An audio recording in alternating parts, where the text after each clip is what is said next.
దివ్యమూర్తుల పుణ్యగాథల నుంచి ఇవాళ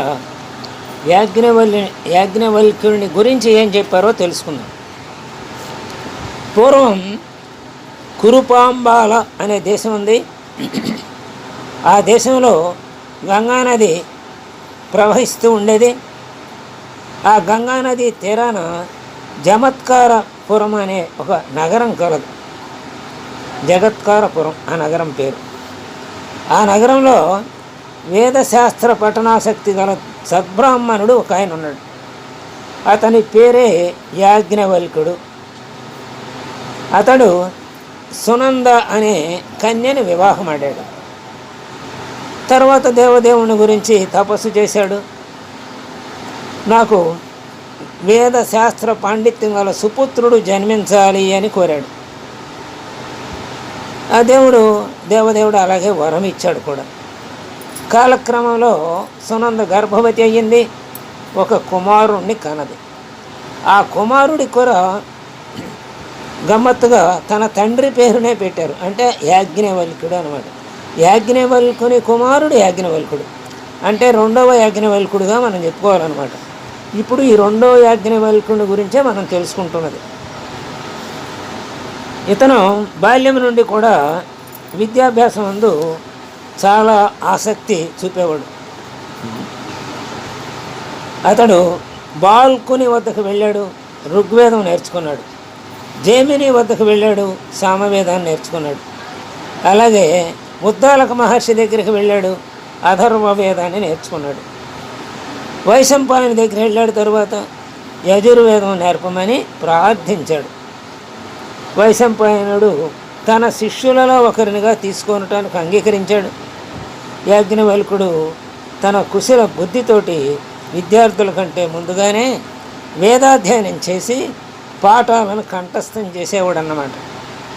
అంటే అందరి విద్యార్థుల కంటే ముందుగానే అన్నీ నేర్చేసుకునేవాడు. గురువును కూడా చాలా అమితంగా ప్రేమించేవాడు. వినయ విధేయతలతో ప్రవర్తిస్తూ ఉండేవాడు. వైశంపాయని కూడా ఈయనంటే చాలా మిగతా శిష్యుల కంటే ఎక్కువ శ్రద్ధగా చూసుకునేవాడు ఈ యాజ్ఞవల్కుడిని. అందుచేత యాజ్ఞవల్కుడిలో అహంకారం, గర్వం మొదలైనవి అనమాట అంకురించినాయి. అంకురిస్తే ఊరుకోవు కదా, పెరుగుతూ ఉంటాయి సహజంగా. ఈ యాజ్ఞవల్కులలోని గర్వాన్ని గమనించిన వైశంపాయనుడు, నీవు నాకంటే గొప్పవాడుగా తలుస్తున్నావు, కాబట్టి నీవు నా వద్ద నేర్చుకున్న యజుర్వేదాన్ని ఇక్కడే క్రక్కేసి వెళ్ళు అన్నాడు. మరి గురువాజ్ఞకి చాలా బాధపడ్డాడు యాజ్ఞవల్కుడు. నేను మిమ్మల్ని కించపరచు ఉద్దేశంతో ప్రవర్తించలేదు, కాబట్టి నన్ను క్షమించండి అని కోరాడు. తను నేర్చుకున్న యజుర్వేదాన్ని రుధిర రూపం అంటే రక్తం రూపంలో అక్కడ కక్కేశాడు, వెళ్ళిపోయాడు యాజ్ఞవల్కుడు. అలా కక్కిన యజుర్వేదాన్ని వైశంపాయనుని మిగిలిన శిష్యులు ఉన్నారు కదా, వాళ్ళు తిత్తిరి పక్షి రూపం ధరించి మరి మానవ రూపంలో ఉండి ఆ రక్తాన్ని స్వీకరించలేరు కదా, అందుకని తిత్తిరి పక్షులు అయ్యారు. దాన్ని స్వీకరించారు. కాబట్టి అప్పటి నుంచి దాన్ని తైత్తిరీయ యజుర్వేద శాఖలుగా ఏర్పడింది. అది ఇక ఆ విధంగా వైశంపాయన్ నుండి వెళ్ళిపోయినటువంటి యాజ్ఞవల్కుడు సూర్యుని ఆరాధించాడు. సూర్యుడు ప్రత్యక్షమయ్యాడు. అతని గురుభక్తికి మెచ్చుకున్నాడు సూర్యుడు. అందుకని యజుర్వేదంలో వైశంపాయనుడు నేర్పని శుక్ల యజుర్వేదం ఉంది, దాన్ని బోధించాడు సూర్యుడు. ఆ తర్వాత యాజ్ఞవల్కుడే సరస్వతీదేవిని ఆరాధించాడు. ఆమె ఏం చేసిందంటే, నీవు కోరిన విద్యలన్నీ నీకు సులభంగా లభిస్తాయి అని చెప్పింది. అలా ఆశీర్వదించిందనమాట. ఒక రోజున యాజ్ఞవల్కుడు జనక మహారాజు దగ్గరికి వెళ్ళాడు. ఆయన ఆ సమయంలో యజ్ఞం చేస్తున్నాడు అనమాట. అక్కడ ఆయన యజ్ఞం చేసి, అంటే యజ్ఞం పూర్తయింది, ఈయన వెళ్ళేటప్పటికి అక్కడ గోవుల్ని, ధనాన్ని, సువర్ణాన్ని దానం చేయదలిచాడు జనక మహారాజు. ఉత్తమ బ్రాహ్మణులు దానిని స్వీకరించడానికి ముందుకు రావాలి అని కోరాడు. కానీ అక్కడున్న బ్రాహ్మణులలో ఎవరూ కూడా ముందుకు రాలేదు, అంటే సాహసించడం. అప్పుడు యాజ్ఞవల్క్యుడు ముందుకు వచ్చాడు. ధన కనక గోవుల్ని సువర్ణాలన్నిటినీ స్వీకరించాడు. అయితే ఆ స్వీకరించేటప్పుడు అక్కడ శాకల్యముని అని ఒక ఆయన ఉన్నాడు. ఆయన అడ్డుకున్నాడు. అడ్డుకుంటే ఆయన సహజంగా వాదన, అదే తర్కవాదన మొదలవుతుంది. అందులో ఆ యాజ్ఞవల్క్యుడు ఆ శాకల్యముని ఓడించాడు. నలుగురిలో శభాష్ అనిపించుకున్నాడు. మహర్షులందరూ కలిసి యాజ్ఞవల్క్యునికి యోగీశ్వర పట్టాభిషిక్తుని చేశారు. అలా ఈ పట్టాభిషేకం ఒక్క యాజ్ఞవల్క్యుడికే జరిగిందట. యాజ్ఞవల్క్యుని స్మృతి ఉంది కదా, అందులో ఆచార వ్యవహార ప్రాయశ్చిత్తాలు ఇవన్నీ తెలియజెప్పబడ్డాయి అన్నమాట. ఇంకా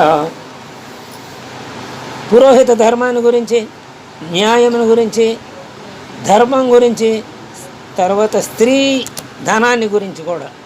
స్త్రీ ధనాన్ని అసలు మనం ముట్టుకోకూడదు, మనం ఒక్క పైసా కూడా ముట్టుకోకూడదు అంటే వాడుకోకూడదు అన్నమాట. దాన్ని పెంచడానికి ప్రయత్నించాలి కానీ మనం వాడుకోకూడదు. అది తర్వాత ఎవరెవరికి పంచాలి ఏమిటి, ఇలాంటి విషయాలన్నీ కూడా ఆయన అందులో చక్కగా ఆ యాజ్ఞవల్క్య స్మృతిలో ఉటంకించాడన్నమాట. సత్వరజో తమో గుణాల గురించి కూడా చాలా వివరంగా ఆయన యాజ్ఞవల్క్య స్మృతిలో చెప్పాడు. సత్వగుణం గలవాళ్ళు ఏం చేస్తారు, రజోగుణం గలవాళ్ళు ఏం చేస్తారు, తమో గుణం కలవాళ్ళు ఏం చేస్తారు, ఆ గుణాల ప్రభావం, ఆ గుణాలు కల వ్యక్తుల ప్రవర్తన ఇదంతా చెప్పాడన్నమాట.